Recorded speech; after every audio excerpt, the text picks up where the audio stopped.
One of the inmates inside this prison hunted and murdered multiple women, becoming one of Britain's most feared serial killers. Another turned a dark obsession into reality, and another was stopped before carrying out a mass killing. This prison is HMP Long Lartin. Hidden in the Worcestershire countryside, Long Lartin stands as one of the most secure prisons in the United Kingdom. This Category A facility houses serial killers, murderers, and some of the UK's highest risk offenders currently in the British prison system. It's one of the places that Britain sends the men considered too dangerous for almost anywhere else. Let's explore some of the most dangerous and notorious inmates currently housed at Long Lartin, some of whom will never be released. This first inmate is a killer who didn't just take one life, but hunted his victims, targeting vulnerable women and leaving a trail of fear across an entire city. This is the case of Steve Wright, also known as the Suffolk Strangler. In December 2006, when Steve was 48 years old, the bodies of 5 women were discovered in rural areas around Ipswich. Their names were Tanya Nicol, Gemma Adams, and Nellie Alderton, who was 3 months pregnant, and the final 2, Paula Clennell and Annette Nichols, who were found together. Their ages ranged from 19 to 29. All 5 victims were found naked, yet there was no evidence of SA. 2 were confirmed to have been strangled, but for the other 3, the exact cause of death could never be definitely established. Even more disturbing, 2 of the victims had been deliberately paused in a crucifix position, with their arms outstretched, something that has never been explained. Steve denied these murders, claiming he only had sex with the women, calling it a coincidence that forensic evidence linked him to every single victim. But on the 19th of December 2006, he was arrested and was given a whole life order, meaning he will never be released. He was described as cruel, deliberately targeting vulnerable women. Then nearly 2 decades later, in February 2026 and at the age of 67, Steve finally confessed to another crime, the abduction, SA, and murder of 17-year-old Victoria Hall in September 1999. She had gone missing after a night out in Trimley St Mary in Suffolk. 5 days later, her body was found by a dog walker 25 miles away from where she was last seen. Steve also admitted to the attempted abduction of 22-year-old Emily Doherty just the night before. Emily luckily managed to escape. She was just 300 yards from home when Steve approached her in his car. Emily hid in neighbours' gardens before ringing the doorbell of a house. The couple let her in and called the police. For the murder of Victoria Hall, Steve received an additional life sentence with a minimum term of 40 years. And for the attempted abduction of Emily, he received a further 9 years. This next inmate used his job to gain trust, picking up victims who believed they were getting a safe ride home. This is the case of Christopher Halliwell. In March 2011, Christopher was working as a taxi driver in the Swindon area, driving a green Toyota Avensis. On the night of the 18th of March, 22-year-old Sean O'Callaghan, an office administrator, had been out with friends. When she didn't return home the next morning, her boyfriend reported her missing at 9:45 a.m. CCTV footage later showed Sean leaving the Suju nightclub alone at 2:53 a.m, walking towards her home just 10 to 15 minutes away. But meanwhile, another camera captured a car repeatedly circling the area. At 2:57 a.m, it stopped near where Sean was last seen, and when it drove off, she was gone. Police believe she got into the vehicle, thinking that it was a safe ride home. But tragically, the driver was 47-year-old Christopher Halliwell.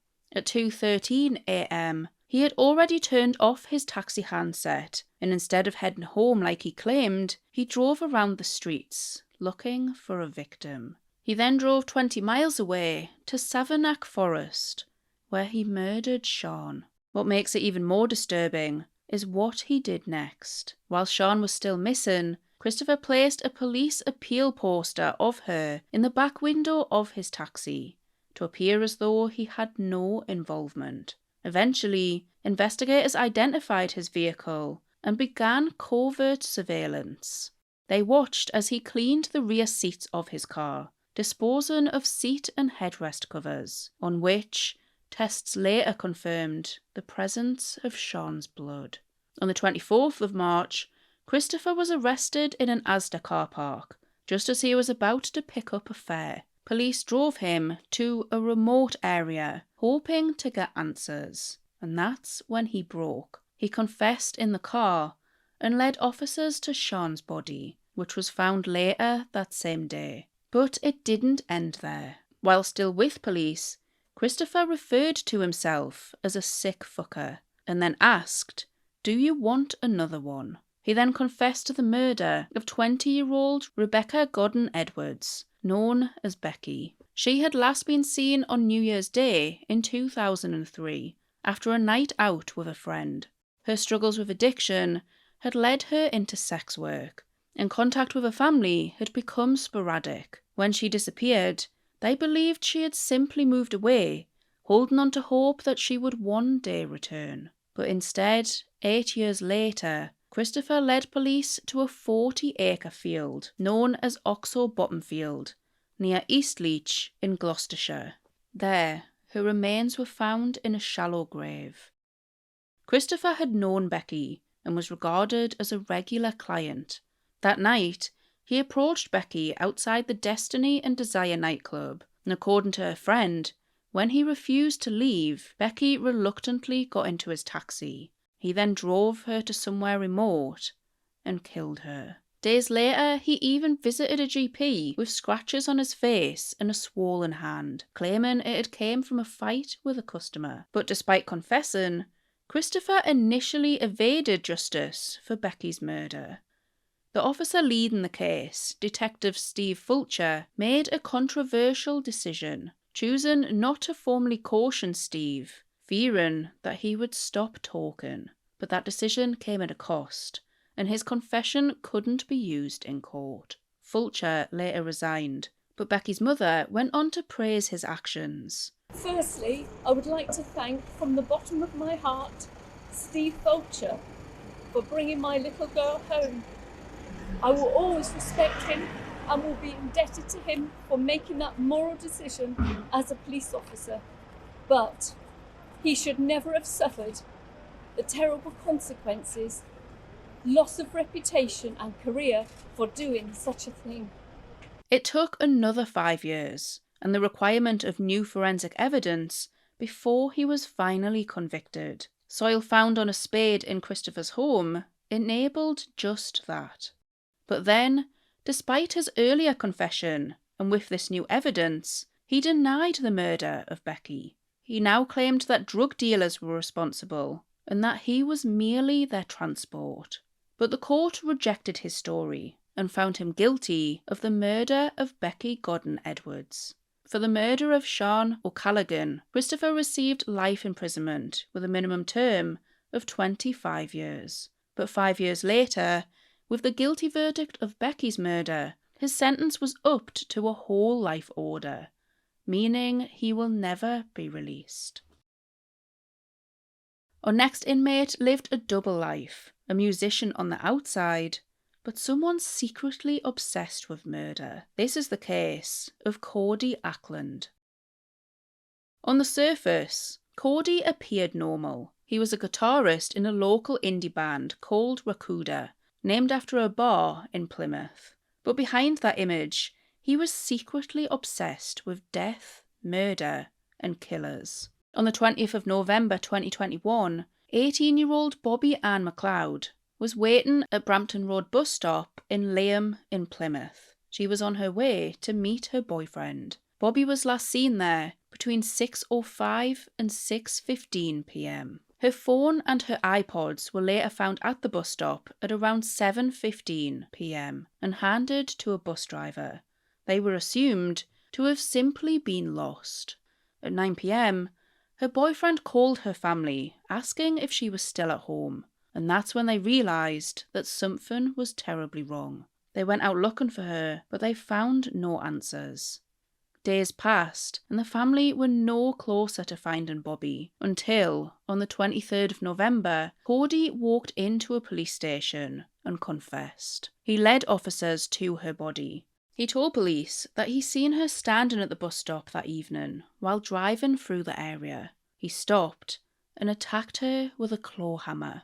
He then returned to his car, but when he noticed that she was still moving, he said that he panicked and decided to get rid of the problem. He dragged her into the footwell of his Ford Fiesta and drove 20 miles to Belvoir Forest on Dartmoor. He told officers he supported her as he walked her towards the woodland, and she told him, "I'm scared."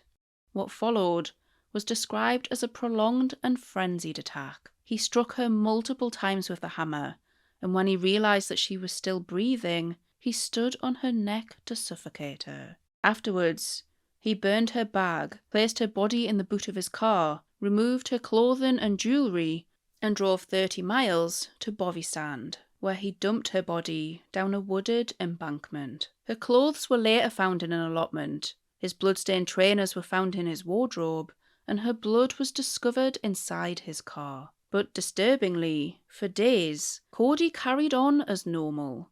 He attended band practice, ordered takeaways, and even went to the cinema. Friends later said he seemed happier than normal. They said that he was normally only ever in this mood when he was preparing for a gig, something that they weren't. He even described it as feeling like a movie, questioning whether it had even really happened. When police examined his phone, they found over 3,000 disturbing images, mutilated bodies, weapons, bloodied clothing, and crime scenes. There's been no clear motive other than acting out his sick and twisted fantasies. Police believe that if it hadn't been Bobbi-Anne, he would have chosen someone else. Cody Ackland pleaded guilty and was sentenced to life imprisonment with a minimum term of 30 years. His own lawyer even described it as a grotesque crime.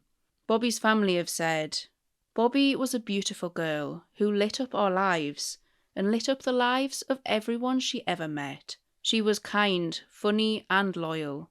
Everybody who knew Bobbi loved her."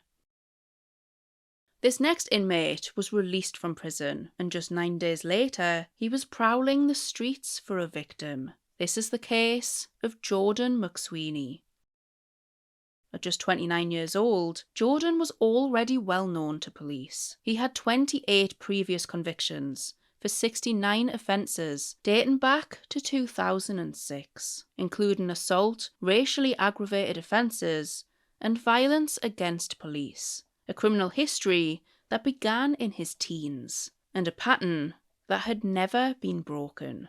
Just days before the attack, on the 17th of June 2022, he had been released from prison on licence. He moved into a caravan with a friend at a fun fair in Valentine's Park in Ilford. As part of his release, he was required to attend probation appointments, but he didn't. After missing multiple meetings, he should have been recalled back to prison on the 20th of June. But delays meant that this didn't happen. His probation officer didn't even have his address. 9 days later, he crossed paths with Zara Aleena. On the night of the 26th of June, Jordan had been drinking heavily, and that evening, his behaviour escalated. He groped a woman inside a bar, attempted to molest a member of staff, and was thrown out shortly after 11 p.m. But instead of going home, he stayed out on the streets. For hours, he roamed the streets of Ilford, following women, watching them. One woman noticed she was being followed and ran. Another was watched inside a takeaway shop as he appeared to be masturbating. But they all made it home safely. By the time he encountered Zara, she was the 7th woman that he targeted that night. Zara Aleena was 35 years old. She had been out with friends and chose to walk home, a short and a familiar journey, but at around 2 a.m. saw a fatal coincidence as Jordan and Zara's paths crossed. CCTV captured the moment. Jordan let her walk ahead, then crossed the road to follow behind her. When she reached a quiet driveway on Cranbrook Road, he attacked. He grabbed Zara from behind with one arm around her neck and the other over her mouth. What followed lasted just 9 minutes, but the level of violence was extreme. Zara fought back, trying to get back up, but he overpowered her and dragged her deeper into the driveway. He stomped on her, kicked her, and once she was unconscious, he SA'd her. At one point, he even paused, hiding when someone walked past, but then continued. He left the scene, only to return moments later, stamping on her repeatedly and using the railing to steady himself as he did it. He did this twice, leaving and returning to the scene. He also removed items from her possession before finally leaving her there. Zara's phone, keys, purse, and her leggings were found disposed nearby. Zara was discovered shortly after by members of the public. A 999 call was made at 2:39 a.m. Emergency services fought to save her for over an hour at the scene before she was taken to hospital, but at 9:58 a.m. she passed away from her injuries. She had suffered 46 separate injuries, consisting of severe trauma to the head, deep lacerations, and prolonged compression of the neck. Jordan returned to the caravan and went to bed. He was later seen on CCTV carrying a bag of blood-stained clothes, which he disposed of within the caravan park, and displayed no signs of remorse. He was identified quickly through fingerprints left in blood at the scene, and he was arrested the following day. During police interviews, he showed complete disregard for the situation, answering no comment to all questions over 3 interviews, and even threatened officers. He displayed no empathy for what he had done. Jordan McSweeney later pleaded guilty and was sentenced to life imprisonment with a minimum term of 38 years, which was later reduced to 33 years on appeal. Zara was described as intelligent, kind, and full of ambition. She was studying law and was due to be admitted onto the solicitor's roll. Zara was precious and special to her family, and as an only child, her death has broken her mum. This next inmate didn't target a stranger. He targeted his own stepsister in what the court found to be a sexually motivated kidnapping plot. This is the case of Nathan Matthews. On the 19th of February 2015, 16-year-old Becky Watts disappeared from her family home in Bristol. She had lived there with her dad Darren and her stepmother Angie since she was 3 years old. Nathan, Angie's son, had grown up nearby with his grandmother, but remained closely connected to the family. Nathan, who was 28 at the time, was Becky's stepbrother, someone that she should have been safe around. But behind the scenes, Nathan had been planning this for months.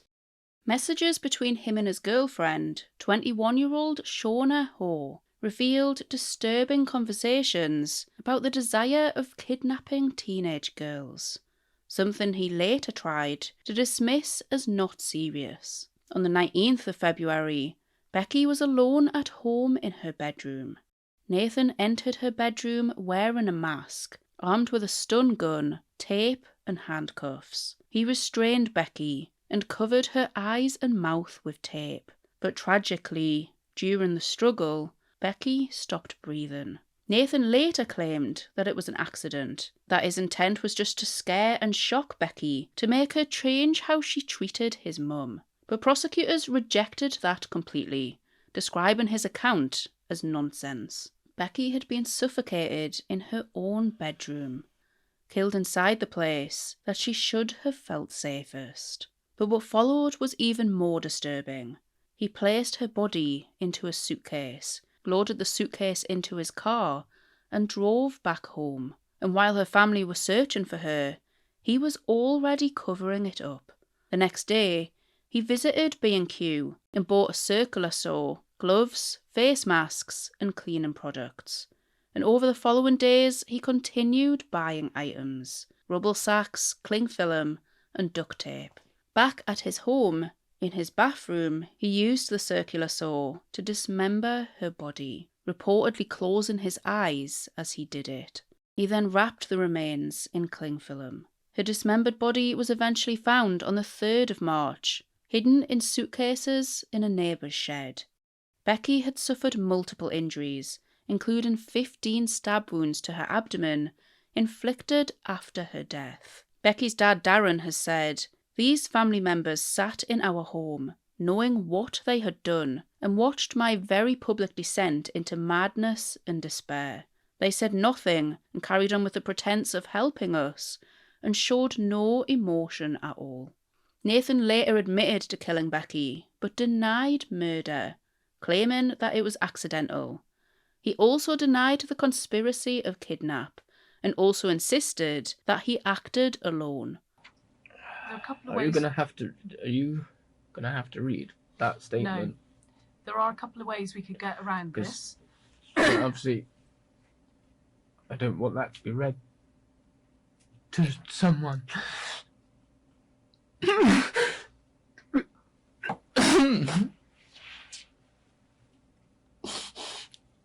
I don't want to read this out in full again, Nathan, but what I wanted to do was get some more detail from you about things that you've said in it.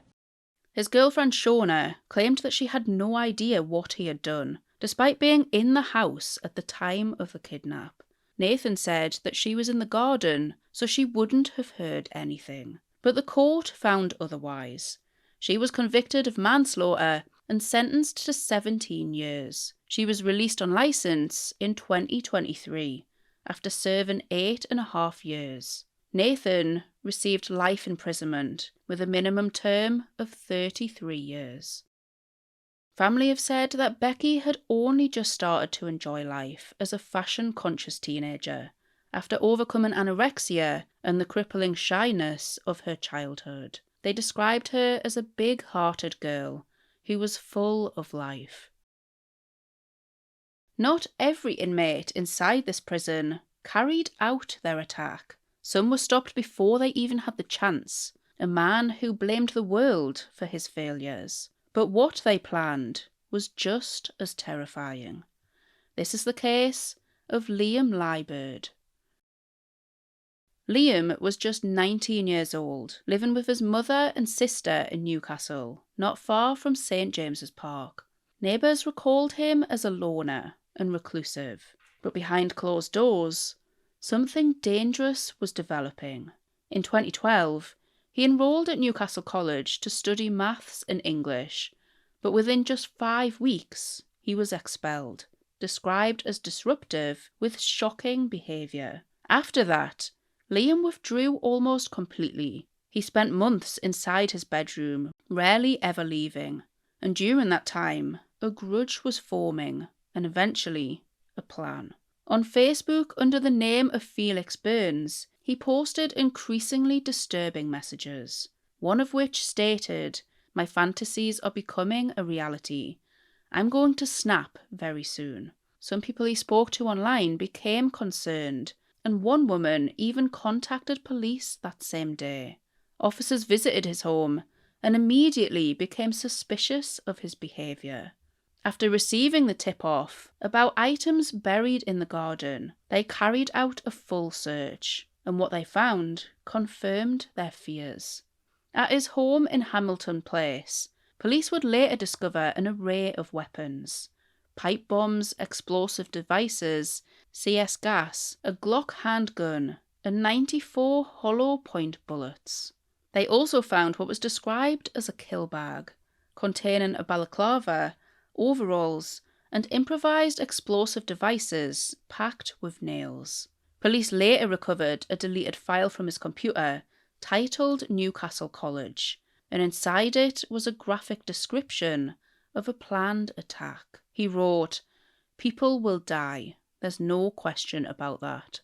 The plan included targeting the college itself, as well as commuters on the Tyne and Wear metro. He planned on being high on Valium during the attack, and if his gun jammed, switching to a machete.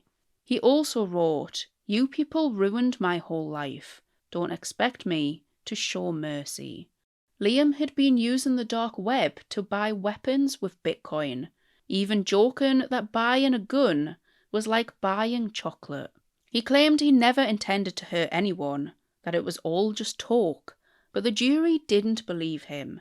They concluded he fully intended to carry out the attacks. Liam Lyburd was sentenced to life imprisonment with a minimum term of 8 years, but the judge warned him it could be a very long time before he would ever be considered safe enough to release. And even behind bars, the danger didn't stop, and he hadn't changed his ways. In May 2023, Liam was moved to Long Lartin from Wakefield after being found in possession of makeshift weapons. These included 2 sharpened pieces of wood, a highlighter with a nail in the end, and a plastic bottle with a screw in the end. Tools that could be used to harm others.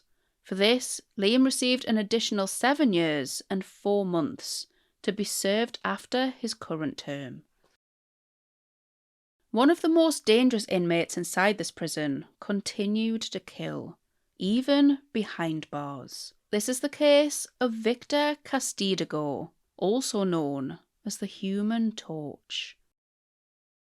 Although he has since died, Victor was held at Long Lartin and killed another inmate within its walls. Victor was originally from the Philippines, but came to Britain in 1985. By 1989, he was working as a security guard in an amusement arcade in Soho in London. But after a disagreement with the owner, everything changed. During the night of the 2nd of August 1989, Victor returned to the arcade with 4 young accomplices. Inside, 4 staff members were just finishing their shift. 24-year-old duty manager Yurav Gomez, 26-year-old cashier Debbie Alvarez, and 2 security guards, 21-year-old Ambika Pia Apopayan, known as Pan, and 28-year-old Kandiakapathi Vinny Agamorti, who was known as Morty. Hopefully I haven't completely botched those names, but apologies if I have. At gunpoint, Victor forced all 4 into the basement, where Yurav was made to open the safe. Victor's accomplices stole £8,000 before 3 of them fled. But this wasn't just a robbery. Victor knew that the staff would recognise him, so he made a decision, one that would turn this into something far worse. The 4 employees were forced into a wire cage, tied up and doused in white spirit. Then Victor lit matches and threw them inside, before jamming the door shut and leaving. Inside, the cage was engulfed in flames.